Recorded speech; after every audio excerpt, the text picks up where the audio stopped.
Normally at this time, we bring you the highs and lows of the week, but we know you still have many, many questions about coronavirus and how we're all living in this new time. This morning, in collaboration with Facebook, we want to get you some answers. Dr. John Torres is an NBC News medical correspondent and an emergency room physician. Dr. Torres, good morning. Good to see you. We appreciate you being here. Lots of questions coming in from Facebook for you.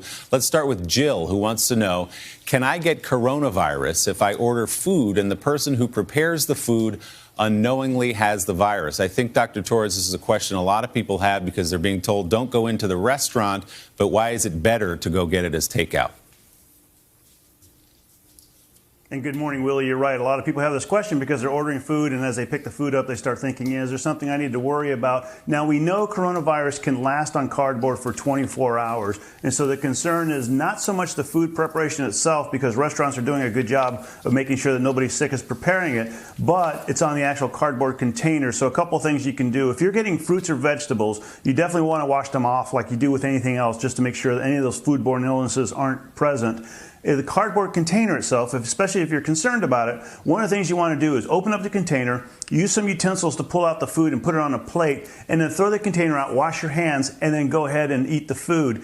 If you have immune system issues, if you're worried because you're high risk, then another thing you can do is make sure you order warm food, because that's more likely to kill the virus, and microwave it for 30 seconds. That'll kill the virus as well. But overall, very, very low risk. So, Dr. Torres, continue on the theme of food. Molly on Facebook asks, should I be concerned about contracting the virus, picking up groceries or ordering online from Amazon, Target, or Walmart and having them delivered? Again, you have another third party involved here who's touching the boxes and delivering it to you. What's the risk there?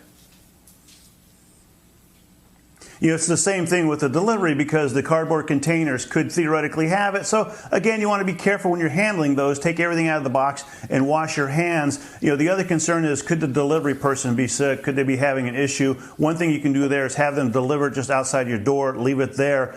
You know, they go away, you go outside and pick it up. And same thing, once you handle the containers, take everything out, wash your hands. You know, throw the containers out, wash your hands, and then go about your business doing whatever you need to do with the things you ordered. These are just steps to make sure you stay extra healthy and make sure that you're protected from the virus if you are getting deliveries, food or anything else. And thinking about the safety of the delivery person there as well. Another big question I hear a lot of, and we got this morning, was what about getting outside and keeping your distance? So we talk a lot about distancing from each other, but there are an awful lot of people outside playing in the park. They're playing basketball. They think they're being distant.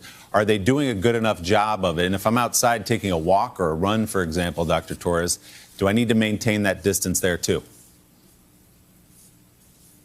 You definitely need to maintain that distance when you're outside, and that's that 6-foot distance. So if you're going for a walk, if you're going for a run, you don't want to be shoulder to shoulder. Basketball, you should not be playing basketball right now because you're not able to keep that distance. I know some people are playing tennis. Tennis is okay, you're on opposite sides of the court, but remember, you're handling the same ball, and so you have to make extra sure that you wash your hands before you touch your face if you're doing that. But the name of the game, whether you're inside or outside, is to keep that 6 foot of separation, because we know that's how far the virus can go. We want to make sure we're further away than that. Okay, and Dr. Torres, I know this isn't precisely your wheelhouse, but it's a question a lot of people have, and that is about general anxiety. And it's not just for adults, it's for kids who are getting bits and pieces of news right now.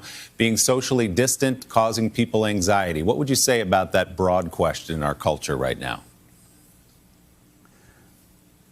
And Willie, as humans, we're social animals. We like to be around each other, especially children. They like to be around each other. They like to know they're safe. And so one of the things to remember is, with all this isolation, we need to find ways to connect ourselves. And that's where social media can come in very handy, you know, through FaceTime, through Skype, through any other methods you can. And even if it's as simple as picking up the phone and making that phone call and just talking to people so everybody knows you're okay, you know everybody else is okay. And remember, too, we're in the middle of not just an epidemic, but an infodemic. There's a lot of information. A lot of it is not correct, and it's getting people nervous and anxious and even scared. And so go to those reliable sources. That's the important thing to do. I'm so glad you pointed that out. Important, especially to tell your kids the real facts about all this. Dr. Torres, we're so grateful to have you here today. Thanks so much. We'll see you soon.